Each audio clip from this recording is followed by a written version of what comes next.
Eu sou a Carole e faço parte da equipe psicossocial do Sejusc Famílias. Esse é o nosso podcast falando de famílias. Aqui nós vamos conversar sobre temas relacionados à mudança no contexto familiar, conflitos e transformações. E no episódio de hoje, João Baraúna, que faz parte da equipe de psicologia, e Manuela Porto, que faz parte da equipe de serviço social, irão falar sobre o tema O Amor que Corrige, reflexões sobre a violência como forma de cuidado. Você pode acompanhar o nosso trabalho por meio da nossa página do Instagram, @falandodefamílias, onde postamos conteúdos relacionados à dinâmica e transformações familiares. Aproveite também para nos seguir no Spotify, Deezer ou qualquer plataforma que você estiver nos ouvindo agora. Se você gostou, não esqueça de nos avaliar e compartilhar nas suas redes sociais. E é isso, vamos ao episódio de hoje.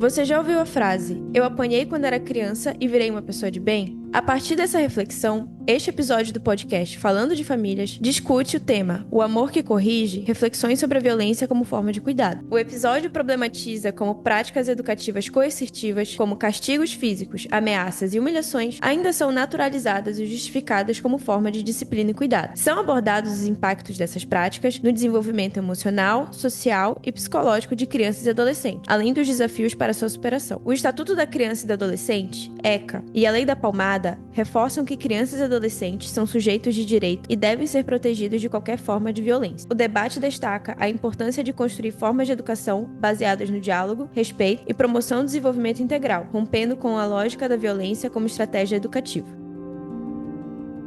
Olá a todas e a todos, eu me chamo Manuela. A minha descrição, eu sou uma pessoa parda, tenho o cabelo comprido, ondulado e de cor castanho, bem escuro. Uso um óculos preto. Estou usando uma regata preta, um colete cinza e uma calça jeans azul clara. Bom, eu sou discente do curso de serviço social, faço parte da equipe do psicossocial do Sejusc Famílias. Olá a todos, meu nome é João Baraúna, sou um homem negro, cis, de 1,75 de altura, com cabelos ondulados, uso um óculos com armação redonda. Hoje eu tô usando uma blusa branca com um suéter marrom claro, também estou de calça branca e sapatos brancos. Sou discente do 9º período de psicologia pela Universidade Federal do Amazonas. Atualmente integro a equipe de psicologia do setor psicossocial do Sejusc Famílias. Também eu desenvolvo pesquisas que são voltadas para a violência em contextos escolares, para as diferentes formas como esses fenômenos se manifestam em distintos territórios e zonas da cidade de Manaus. E também como a mídia acaba influenciando isso de certa forma. Certo, Manu, depois dessa breve apresentação nossa, eu queria começar a nossa conversa partindo de uma questão importante. A gente sabe que a naturalização da violência gera diversos impactos na vida de crianças e adolescentes. Na tua perspectiva, enquanto uma futura profissional do serviço social, quais são os principais impactos que tu observas? A família, ela é o primeiro grupo social de todos nós seres humanos. Então, assim, é interessante porque é na família onde é transmitido os valores, os significados e as percepções. Então, as experiências familiares, elas podem moldar a forma que as pessoas se relacionam socialmente e tendo em vista a construção de valores que é feita pelas famílias.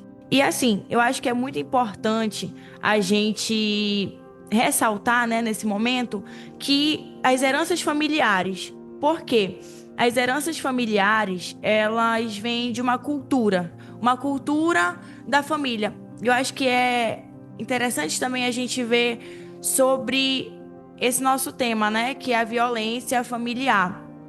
Às vezes, na maioria das vezes, é uma cultura, uma ancestralidade histórica que a família já tem. É algo enraizado. Um exemplo, né? Uma avó que batia na mãe e a mãe que agora vai bater na sua filha, no seu filho.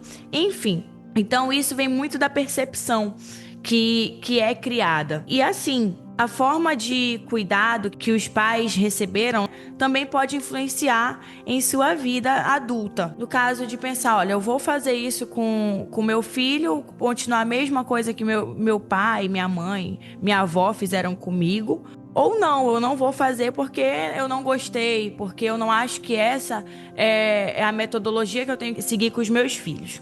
É interessante também a gente ver que atualmente nós temos a Lei da Palmada, que de número 13.010, que foi sancionada totalmente, oficialmente, né, em 2014, pela presidente Dilma Rousseff, e que foi uma lei que veio para alterar algumas coisas do ECA, né?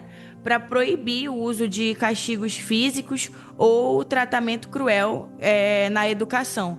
Tendo em vista que esses tratamentos, essas correções, elas não são só físicas, elas podem ser...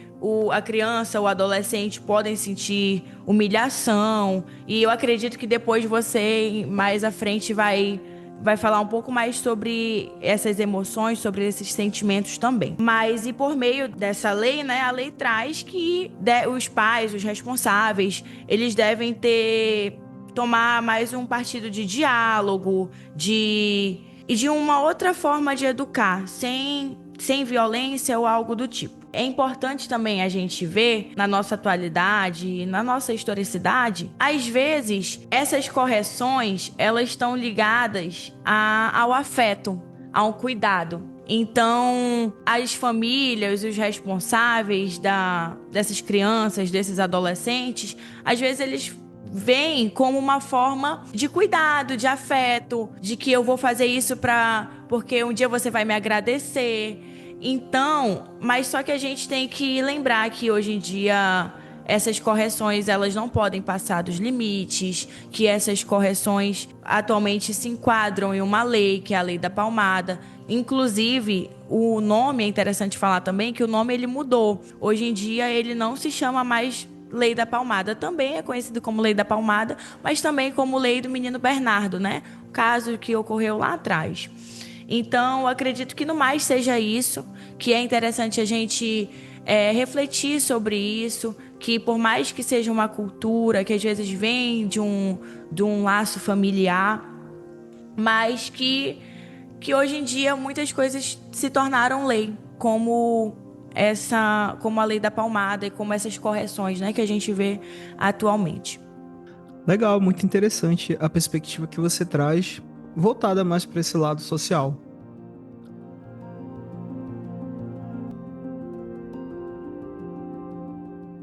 Bom, João, com a sua percepção da psi, como você acha que a naturalização da violência no ambiente familiar afeta a percepção das crianças e adolescentes sobre afeto, respeito e autoridade? Certo, mano, bem interessante essa sua pergunta. E a primeira coisa que a gente tem que comentar quando a gente fala sobre essa violência contra crianças e adolescentes é primeiro desmistificar uma coisa. É que a maioria das pessoas, o senso comum, ele entende que essa violência acaba ocorrendo por falta de amor. Quando, na verdade, muitas das vezes, ela existe, na verdade, uma preocupação excessiva com essa disciplina da criança e do adolescente. A gente sabe que é um desejo de educar, é um desejo legítimo, só que o maior problema é o meio que está sendo escolhido, né, para ser realizado essa educação. E aí que vem uma das maiores questões, né, desse tipo de educação. É que muitas das vezes a gente acaba esquecendo de olhar que esse pai e essa mãe, eles foram educados dessa forma. Então, eles só estão reproduzindo algo que já é transgeracional na vida deles. Muitas vezes são esses adultos, né, são pessoas que acabam repetindo essas falas, essas condutas, ou até esse modelo que eles ouviram na própria infância deles, na própria criação deles. E eles acabam acreditando, de certa forma, que isso é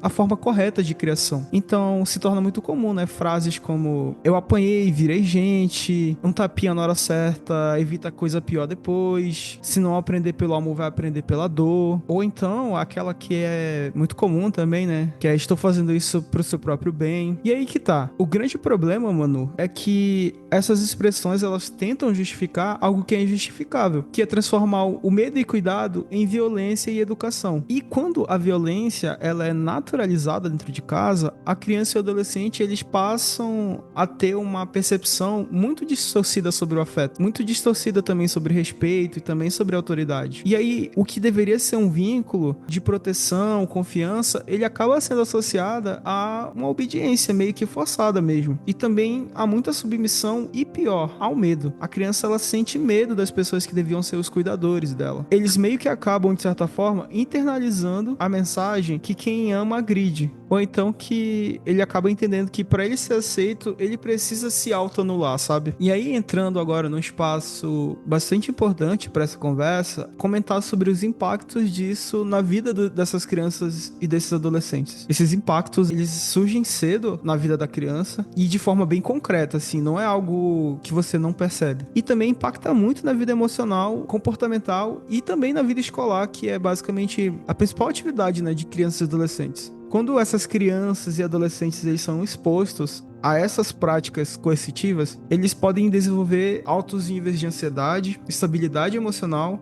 sintomas depressivos, agressividade e também comportamentos de uma passividade excessiva e também uma impulsividade desorganizada. E em muitos casos, eles produzem essa violência com colegas, com irmãos, com primos que são menores, que também convivem com eles, né, dentro de casa ou na escola. E além disso, com os estudos que a gente tem atualmente, a gente sabe que esse tipo de educação, ele acaba gerando prejuízos cognitivos nessas crianças e adolescentes que são importantes. Porque a cabeça dessa criança, o cérebro dela, ele vai viver sobre um estresse constante. Ele vai viver sobre ameaça. E com essas ameaças, nesse ambiente ruim, dificilmente ela vai conseguir se concentrar plenamente no processo da aprendizagem. E aí, mano, é preciso dizer também que essa violência, ela não se resume à etapa. É de extrema importância também a gente demarcar aqui que a violência, ela não vai se resumir só a um tapa ou a agressão física direta. Por exemplo, quando eu estava na escola, quando eu estava no meu processo de educação,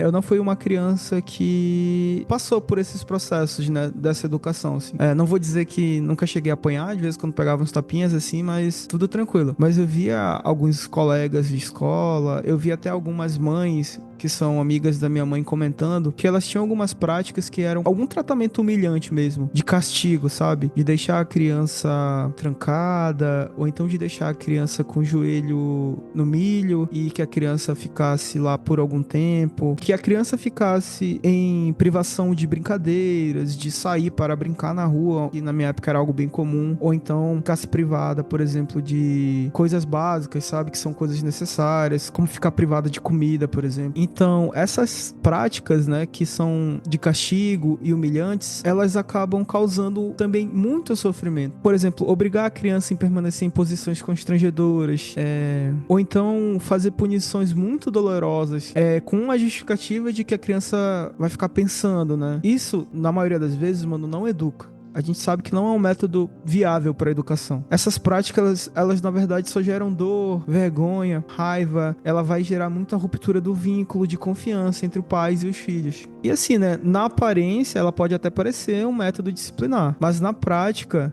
só vai produzir muito sofrimento. Um sofrimento psíquico, um sofrimento corporal. E aí a criança, ela não internaliza o aprendizado. Ela vai internalizar a humilhação. E isso marca profundamente a forma como ela vai se relacionar no mundo, com autoridade, e isso vai marcar profundamente a forma como ela vai se relacionar com o mundo todo, com figuras de autoridade, ou até como ela se relaciona com a própria autoestima. O que é mais grave, na minha concepção, é que esse padrão, ele costuma atravessar gerações. Normalmente, mano, como eu falei no começo do episódio, os pais que praticam essas práticas coercitivas de educação, muitas vezes eles passaram por esse processo também, e também os pais deles também passaram por esse processo.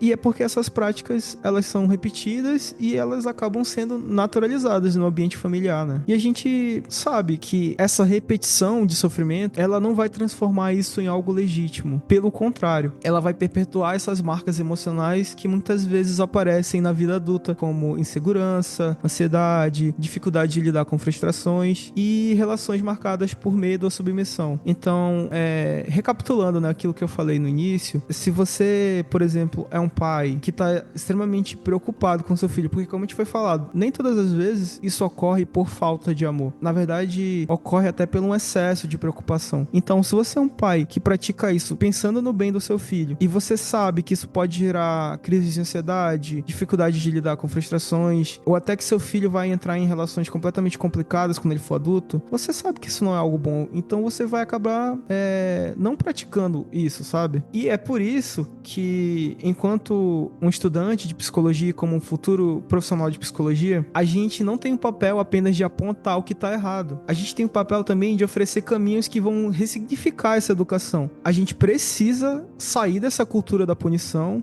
e caminhar para uma cultura do diálogo, da consistência e do manejo positivo. E assim, a gente sabe que educar exige um esforço, tem que ter muita paciência, tem que ter repertório também, e exige firmeza sim, mas é uma firmeza que não humilha, ela não agride, ela não destrói vínculos. É possível impor esses limites, é possível manter essa autoridade, garantir a disciplina, só que sem necessariamente recorrer a essa violência, sem essas práticas que são traumatizantes, que humilham e que causam muita dor à criança e ao adolescente. E essas práticas que são mais relacionadas a um diálogo, a uma educação positiva, ela não enfraquece a educação. Pelo contrário, ela vai tornar uma educação mais ética, mais eficaz. E eu acho que, acima de tudo, mano, é uma educação muito mais humana mesmo. E que é o que essas crianças e esses adolescentes, na verdade, precisam para ter uma vida saudável. Ou, pelo menos, não ser afetada por essas práticas.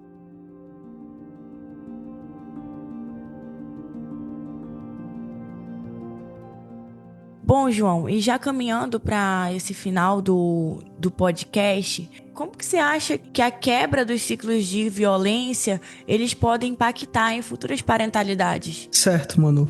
Eu acho que a principal coisa a ser feita nessa questão da quebra desse ciclo da violência é, primeiramente, realmente identificar isso.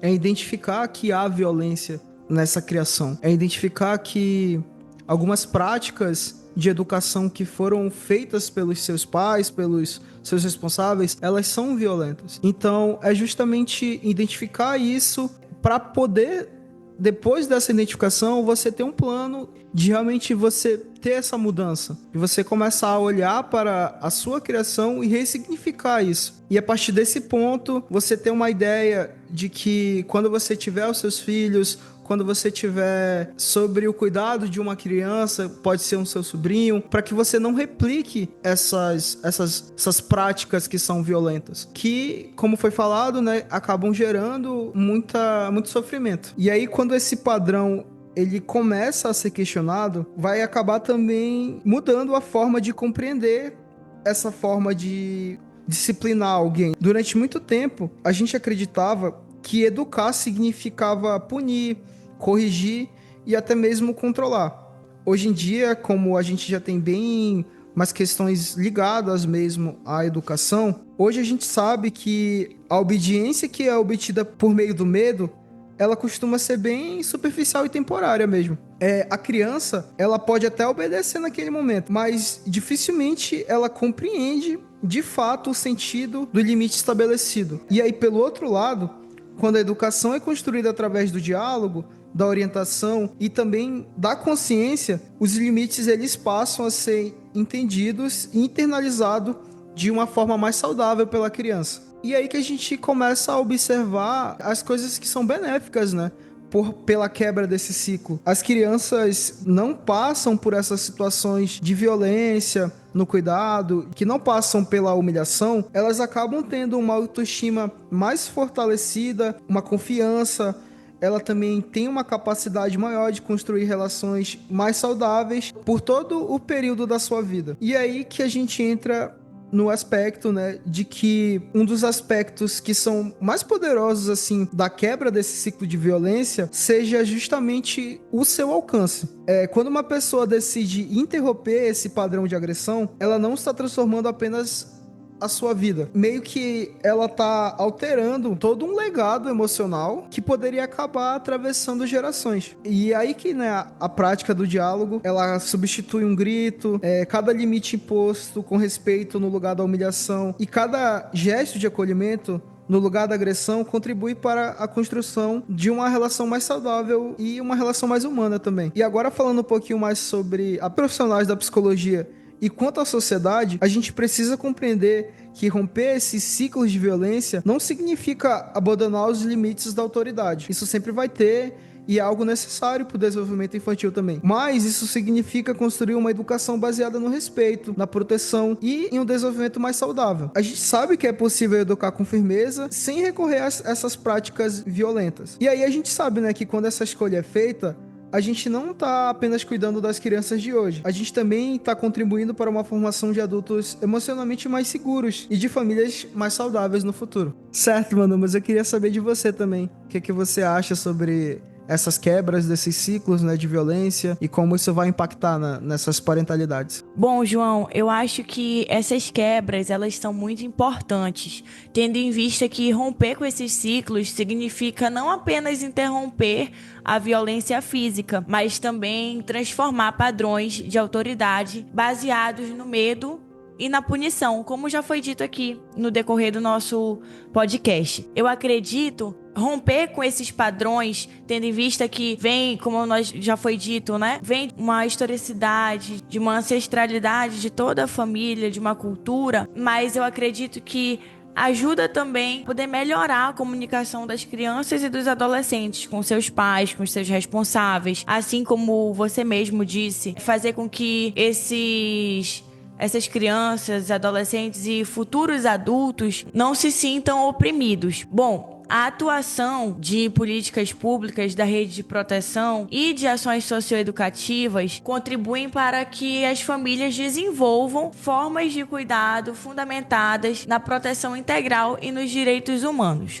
Eu acredito que foi um grande avanço da aplicação de políticas públicas foi a Lei da Palmada em relação a esse tema que nós estamos falando, porque faz com que a gente possa refletir e a gente tenha um avanço na nossa percepção na sociedade. Sejam pais, sejam responsáveis, enfim. Então eu acredito que seja interessante, tendo em vista tudo que nós falamos, a gente refletir sobre que por mais que seja uma cultura, às vezes, que está entrelaçada na nossa família, mas a gente refletir de que a sociedade evolui e que nossos pensamentos também podem evoluir, tendo em vista que a gente pode ter outras metodologias de educação, por mais que seja uma questão de afeto, de carinho, mas que a gente pode observar e refletir de que as coisas evoluem e de que a gente pode ter outras metodologias, como já foi dito. Sim, mano, eu acredito que esse debate, assim, ele toca um pouco na ferida, né? Porque quando a gente introduz o episódio, a gente fala sobre essa questão de não a falta de amor, e sim excesso.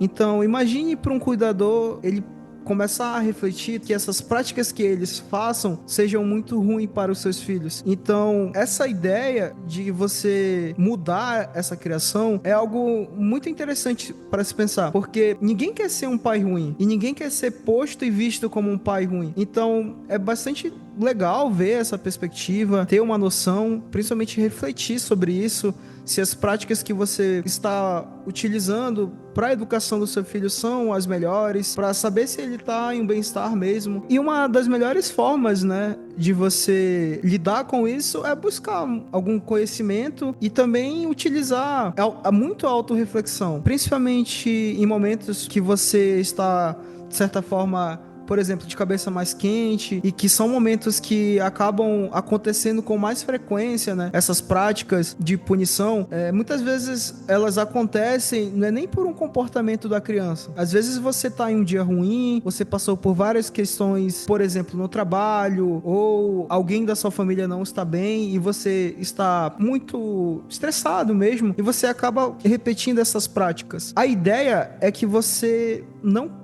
tome essas decisões no inconsciente, e sim que você pare e pense e reflita se realmente aquilo é algo cabível naquele momento. Se vai mudar ou não, você dá uma palmada no seu filho, você botar ele de castigo. Muitas vezes isso nem faz sentido assim, se você parar para pensar um pouco. Então é isso mesmo, é você parar de agir muito no inconsciente, trazer isso para sua responsabilidade, já que você é o responsável dessa criança, e que você tome essas atitudes totalmente consciente. Tem uma prática assim que é muito interessante, né? É você às vezes parar e começar a contar de 1 até 10. E você acaba se acalmando e parando de estar tão cabeça quente, né? Então é isso. É fazer esse convite mesmo para que pais e responsáveis quebrem com esse ciclo, que é um ciclo causador de muito sofrimento. Então é isso, eu queria agradecer a oportunidade de estar nesse espaço falando de um tema tão importante. É isso, muito obrigado pelo convite e até a próxima. Bom, eu também gostaria de agradecer ter estado nesse espaço de fala, de poder falar sobre um tema tão importante como foi esse, e que eu acho que é muito interessante também de ser falado e ser exposto. Bom, e agradecer quem ficou até esse final do podcast assistindo, escutando, e convidá-los também para nos seguir nas nossas redes sociais, no Instagram, no TikTok e também nas nossas plataformas de streaming, né? Nós estamos no Spotify, no Deezer, no YouTube também. Então, sigam, comentem e compartilhem muito.